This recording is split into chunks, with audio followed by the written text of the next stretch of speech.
আপনারা জানেন ৯টি ধারা খারিজ হয়ে গেছে এবং যেই ৯টি ধারায় ডিজিটাল সিকিউরিটি আইনে সর্বোচ্চ সংখ্যক মামলা হয়েছে, সেই মামলার এই ৯টি ধারা যেহেতু রহিতকরণ করা হয়েছে, সেজন্য আমরা হিসাব করে দেখেছি প্রায় ৯০ থেকে ৯৫% মামলা খারিজ হয়ে যাবে। ফলে আসামিরা সেখান থেকে নিস্তার পাবে।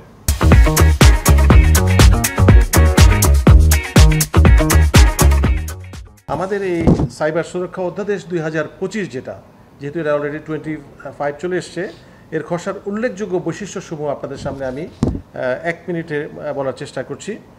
প্রস্তাবিত অধ্যাদেশের মোট ধারার সংখ্যা হচ্ছে 51টি।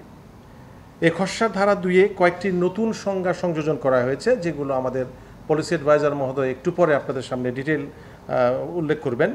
উল্লেখযোগ্য সংখ্যক সংজ্ঞা পরিমার্জন করা হয়েছে। প্রস্তাবিত খসড়াকে যুগোপযোগী করার প্রয়োজনে উল্লেখযোগ্য সংখ্যক ধারায় সংশোধন আনা হয়েছে। আচ্ছা, আসলে অপারেশন যে কথাটাকে আমরা বলি, এই জিনিসটা কোনোভাবেই যাতে এটা আমাদের জনগণের উপর কোনো নেগেটিভ ইম্প্যাক্ট না হয়, এই বিষয়গুলোকে বিবেচনায় রেখেই কিন্তু এই পরিবর্ধন এবং পরিমার্জনের কাজটি এখনও চলমান আছে।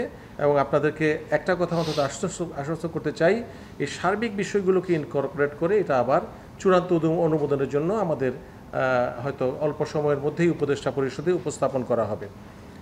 অধ্যাদেশের 46 ধারায় আমলযোগ্য, জামিনযোগ্য এবং আপোসযোগ্য অপরাধ বিবৃত করা হয়েছে। প্রস্তাবিত অধ্যাদেশে অজামিনযোগ্য ধারার সংখ্যা মোট 4টি, যেটা আপনারা ধারা 17, ধারা 18-র 1-এর গ, ধারা 19 এবং 22। প্রস্তাবিত অধ্যাদেশের 30 ধারায় ট্রাইব্যুনাল কর্তৃক আরোপিত জরিমানা হতে বা জরিমানার অতিরিক্ত অর্থ ক্ষতিপূরণ হিসাবে ক্ষতিগ্রস্ত ব্যক্তি বা প্রতিষ্ঠানকে প্রদানের সুযোগ করা হয়েছে। প্রস্তাবিত অধ্যাদেশে ধারা 20-এ সাইবার স্পেসে জুয়া, ধারা 25-এ যৌন হয়রানি, ব্ল্যাকমেইলিং বা অশ্লীল বিষয়বস্তু প্রকাশ, ধারা 26-এ সাইবার স্পেসে ধর্মীয় বা জাতিগতার বিষয়ে ঘৃণা ও বিদ্বেষমূলক তথ্য প্রকাশ ইত্যাদি সংক্রান্ত অপরাধের বিষয়ে নতুন ধারা অন্তর্ভুক্ত করা হয়েছে। নারী ও শিশুদের বিরুদ্ধে সাইবার অপরাধের জন্য ধারা 25-এর 3-এ আলাদাভাবে দণ্ড সংযুক্ত করা হয়েছে। প্রস্তাবিত অধ্যাদেশে সাইবার স্পেসে সংঘটিত অপরাধ সমূহকে গুরুত্ব দিয়ে সাইবার নিরাপত্তা আইন 2023-এর ধারা 21, 25, 26, 29 এবং 31 বাদ দেওয়া হয়েছে।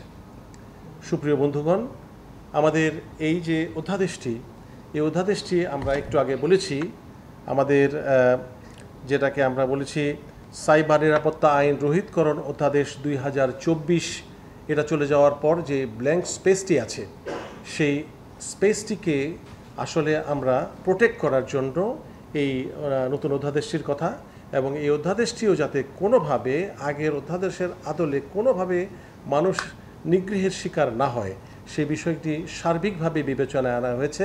এবং চারিদিক থেকে এখনও যে সমস্ত অবজারভেশন, স্টেক হোল্ডার্স বলতে আপনারা জানেন যারা আছে, তাদের প্রত্যেকের সাথে আমরা এককভাবে, যৌথভাবে, সাংবাদিক বন্ধুদেরকে নিয়ে, সিভিল সোসাইটির সাথে আলাদাভাবে বসেছি এবং বসার সুযোগ এখনও আছে। সামনে আরেকটি স্টেক হোল্ডার্সের আয়োজনের আমাদের পরিকল্পনা রয়েছে। এবং একই সাথে আমরা ওয়েবসাইটে যেটা হোস্ট করা আছে, আপনারা আজও দেখবেন, সেই ওয়েবসাইট হোস্টিংয়ের পর থেকে যে কমেন্টসগুলো আমরা পাচ্ছি, এগুলোকে কিন্তু আমরা কগনিজেন্সে নিয়ে আমরা পরবর্তীতে পরিমার্জিত যে রূপটি, এই রূপটি আমরা উপদেষ্টা পরিষদের সানুগ্রহ অনুমোদনের জন্য আমরা উপস্থাপন করব।